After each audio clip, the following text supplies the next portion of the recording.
I welcome you all in this presentation related with the subject materials processing, fundamentals and practical, and we are talking about the metal forming processes. In this particular presentation, we will be talking about the few additional metal forming processes like impact, extrusion, spinning, stretch forming and many other processes. So, as far as the content is concerned, we will be talking about the impact extrusion, which is mainly used for making the tubes, collapsible tubes of the different thicknesses and heights.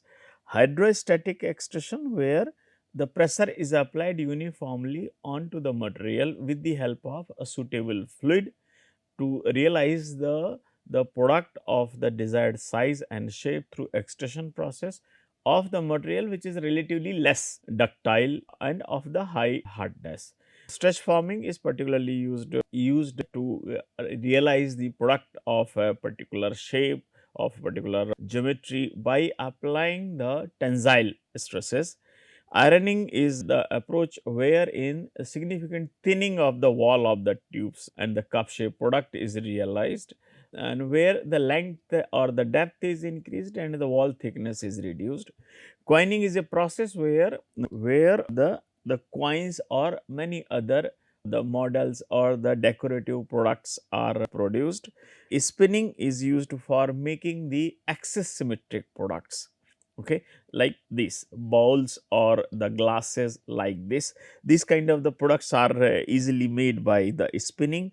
And then bending, many box containers are produced by bending of the sheet metals to get the desired size and shape. Embossing is used for by making the raised letters or the figures with the corresponding relief on the other side. And so one purpose is like labeling or the decorative purposes, or also it is used for stiffening purposes. So, when the metal is subjected to the embossing, it causes the plastic deformation, related work hardening, and that in turn improves the strength and the hardness, which in turn helps in improving the stiffness of the materials. So, we will be talking gradually one by one about these things in detail. So, as far as the impact extrusion is concerned, like say, so relatively thick sheet metal is placed in the die, okay, and then punch comes from the top and an impact force is applied, wherein the material flows in backward direction. So, this extrusion is basically the backward extrusion, where due to the plastic flow of the material in the direction opposite to that of the punch, metal flows in backside, resulting in the thin tubes or thin walled tubes. So, basically collapsible tubes are produced with this kind of the approach. So, this is the modified version of the backward cold extrusion. This is carried out by the impact force of the punch on the raw material or the slug, which will be given the suitable shape to produce the tube like structure. So, the material is extruded through the gap between the punch and die by flowing in direction opposite to that of the punch movement, okay.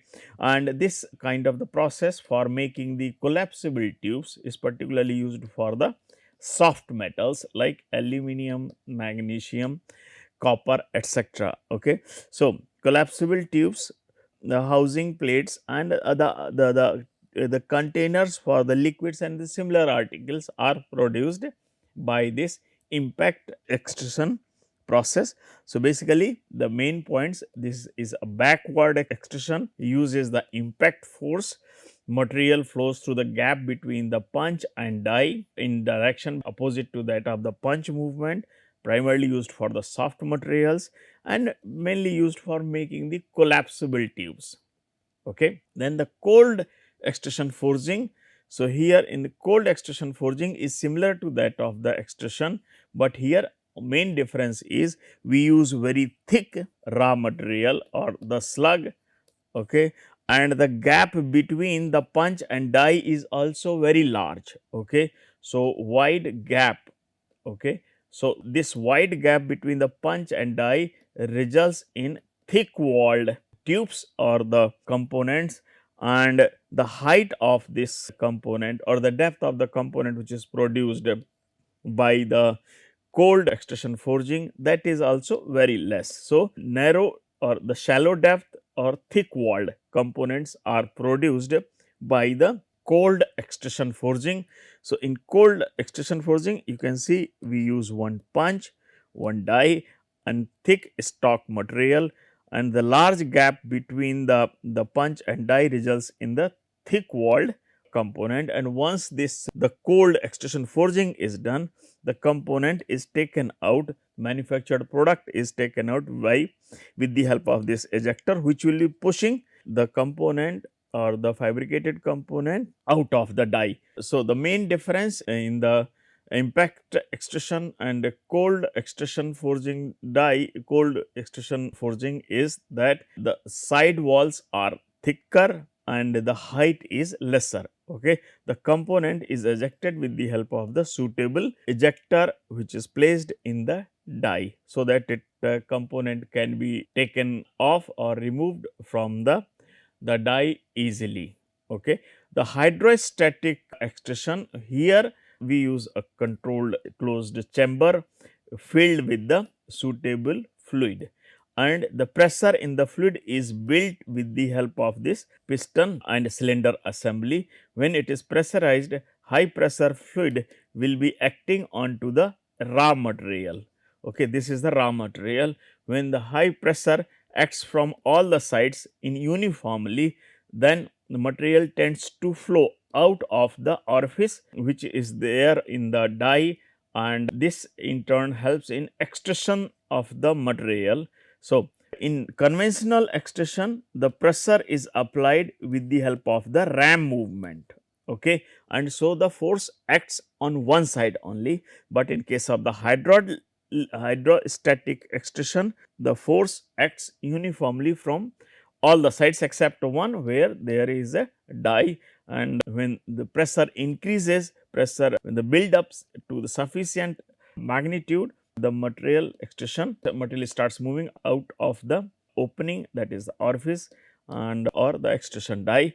So, this in this case metal billet is compressed from all sides by the liquid rather than ram. This is one. There is no lubricant and material is compressed uniformly from all sides except one, through which the material will be extruded. Okay. And because of this uniform pressure building by the fluid to facilitate the extrusion is possible of the relatively brittle material also, those which are having limited ductility and higher strength. So, even such kind of the materials can also be processed by the extrusion process to make the products. Okay. So, the commercial application of the hydrostatic extrusion includes like extrusion of the reactor fuel rods, cladding of the material, the making the wires of the less ductile wires and rods of the less ductile material. Okay. Now, the other sheet metal operations like stretch forming. In stretch forming, we use suitable kind of the die like this. Okay. And then the sheet metal is placed and subjected to the stretching both the sides, so that the sheet takes the shape. Sheet is deformed plastically as per the shape of the die. Okay. And the once the shape of the die is taken, the metal takes the shape accordingly, and which in turn helps in making the product. So, this is a typical example where sheet metal is wrapped around the die, and then it is tensile forces are applied in order to deform the sheet metal according to the shape of the die. So, sheet is clamped at the ends and is stretched over the die, so that the plastic deformation of the metal causes the change in shape of the sheet metal and takes as per the shape of the die. Okay. So, this particular process uses the tensile stresses to realize the desired shape according to the shape of the die. The sheet metal operation, especially the ironing, this is basically a variant of the drying process or deep drying process, in which a cup shape product is in deep drying, a cup shape product is produced through the wall thinning. So, but here the target in ironing is thinning of wall, okay, and increasing the length of the tube or the drawn product. Okay. So, ironing involves thinning and lengthening of the wall of the material by generating the compressive stresses between the die and punch, okay, and this is realized through the proper control of the clearance between the punch and die.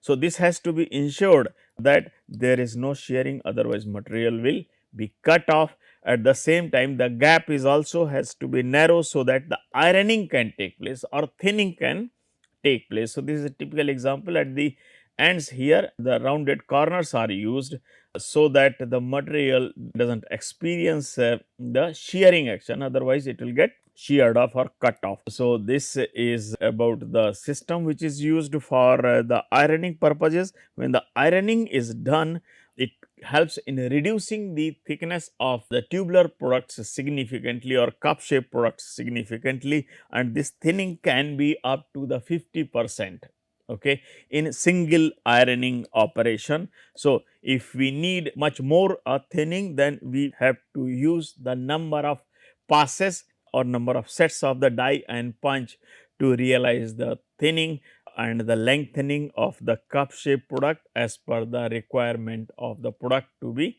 made. Okay. The coining, as the name reflects, it is primarily used for making the coins, but it can also be used for making the medals and impressions on the decorative items.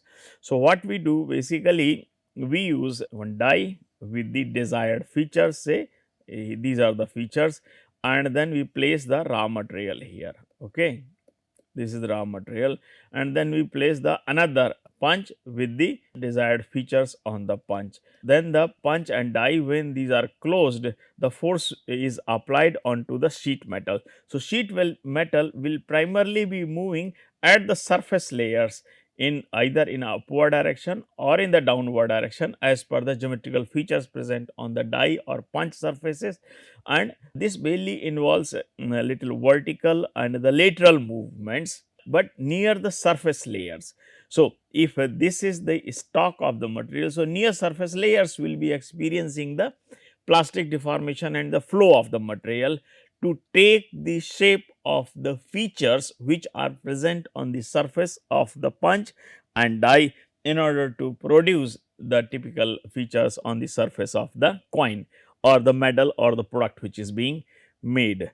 Okay. So, here if we see, it is just like cold forging operation, except the in cold forging there is a significant plastic deformation across the section, but here the flow of the material primarily occurs at the top surface layers, but not in entire volume. So, if this is the material, nearly only surface layers will be experiencing the major plastic flow both at the die and the punches in order to take the shape of the features which are present both in die and punch. Punch and dies have the engraved details required on both the sides of the final object with the help of high pressure, because if the details are fine, we need very high pressure to ensure that material flows well and fills those fine spaces and gaps present on the surface of the die and punch, and therefore, very high pressure is applied to ensure that even the finer details in the punch and die are filled in by the flow of the metals. So, this is important, very high pressure is used to get the fine details on the surface of the coin or the metal which is being produced. Okay. So, these are the purposes. So, here if we see, just for an example, this is the punch and this is the die, and in between we put the sheet metal or the slug or the raw material, anything you can say, and it will be experiencing the flow near the surface layers to take the shape as per the features present on the surface of the punch and die. Now, spinning is one which is used for making the axis symmetric products. As we can see, these are balls, glasses, and many other common products which we normally use in our daily life. So, how these are produced? So, what we do basically, there is a die or the form block. Basically, this is a kind of die, or you can also say it is a form block. So, against the form block, the sheet metal is pressed. This means sheet metal is pressed using the suitable arrangement. Okay, this is the sheet metal. Okay, so this sheet metal, this will be rotated along with the form block. Okay, so sheet metal will be rotating and form block will be rotating. Then with the help of forming tool, which is a basically rounded tipped tool, is pressed against the sheet metal, so that the sheet metal starts following the form blocks profile. Okay, like this. So, at the end what we get, like say the product of this shape, because the sheet metal will be following the die profile. Okay. So, and the tool will be moved on the surface of the form block, so that the sheet metal takes the shape accordingly. In order to avoid any kind of the mechanical damage to the sheet metal, the round tipped or a spherical hemispherical shaped tipped tool is used for pressing the sheet metal against the form block. Okay. So, this is what has been shown. This is the initial stage, form block, the tool, and for holding the sheet metal against the form block, and this is the form block. Okay. When we press the form block, the sheet metal follows the shape of the die. Since the sheet metal is rotating continuously, so the whole of the sheet metal will be following the shape of the form block or the die in order to produce the products like this. Okay. So, this is particularly used for making the axis symmetric product, means the geometry around the axis of the product is same or uniform. So, force is applied with the help of a applied against the rotating blank, which is held against the form block in order to get the shape of the form block, of some form block or die. This form block is usually made of the wood. Okay. Now, bending is one where the sheet metal will be bent. So, like say this is the sheet metal. When we apply the bending movement, the force for the bending purpose, so the one side will be, one side of the neutral axis will be experiencing the tension and another side will be experiencing the compression. This is what normally happens in case of the bending. So, when bending is done, depending upon the kind of the shape which is being generated, the different types of the methods or different names are given. So, the common nomenclature of the bending and the types of the bending methods are shown here. Wiping is one where the gap between the die and punch, upper and lower die, is very wide, and the here the sheet metal is held firmly, and then upper die comes down in order to ensure the bending. Where you see, so here let's say sheet has been bent like this, and if you want a 90-degree angle between them, then it is a possible that due to the spring back effect, it will be going back and taking the shape like this. Okay. So, if it takes this shape, then this may be corresponding to the shape which we do not want. So, what we do, we try to give the additional angle in such a way that the sheet is bent like this with the 2-degree inclination inward, so that after a spring back effect it becomes at 90-degree like this. Okay. So, this is one is wiping die, V die, where the V shape is produced. So, sheet metal is placed on the die and then punch comes from the tops and then causes the bending of the sheet metal to produce the V shape component, and then this is like the U shaped component, where this is the die and this is the punch, and in between them sheet metal will be subjected to the bending, the two sides, and then it will be, this is the U shaped die. The U shaped product will be produced with the help of the U die. So, bending will be happening at these two corners. Okay. So, these are the typical products which are produced, say, like say these are the kind of products which are produced by the bending operation of the sheet metal. Okay. So, the operation of deforming the flat sheet around neutral axis at the neutral plane. So, this causes the development of the different kind of stresses about the neutral axis, and these are the kind of the common type of the shapes that are produced using different kind of the die like wiping die, V die or U shape dies. Embossing is the another one. In case of the embossing, what we do basically the raised letters like this or the features are produced with the corresponding relief or gap on the other side. Okay. So, this is an operation of making the raised figures or letters on the sheet with the corresponding relief on the other side. Okay. So, this is mainly used for labeling purposes. This is one, or the decorative purposes. This is another. This is also used for the stiffening purposes, so that your the component gains enough strength. Okay. During this the embossing process, the two different kind of the sheet metal operations are involving die drawing and the bending of the material.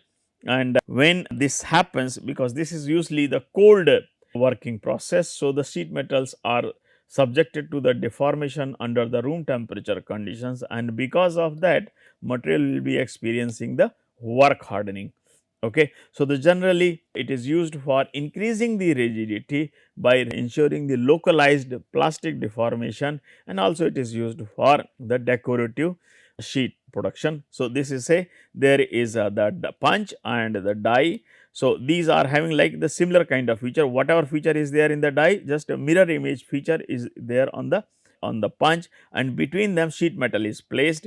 So, whatever feature is produced, wherever there is a letter or the figure or a particular feature is raised, there will be corresponding relief on the other side. So, now I will summarize this presentation. In this presentation, basically I have talked about the miscellaneous types of the plastic deformation based processes. Like initially we talked about the impact extrusion, then the cold extrusion forging, where the significant plastic deformation is involved and relatively thick the metallic sheets are used. Thereafter, we talked about other sheet metal operations like coining, the embossing, spinning. So, these are the kind of the various processes about which I have talked, and the kind of products which are produced using these processes, about that I have talked. Thank you for your attention.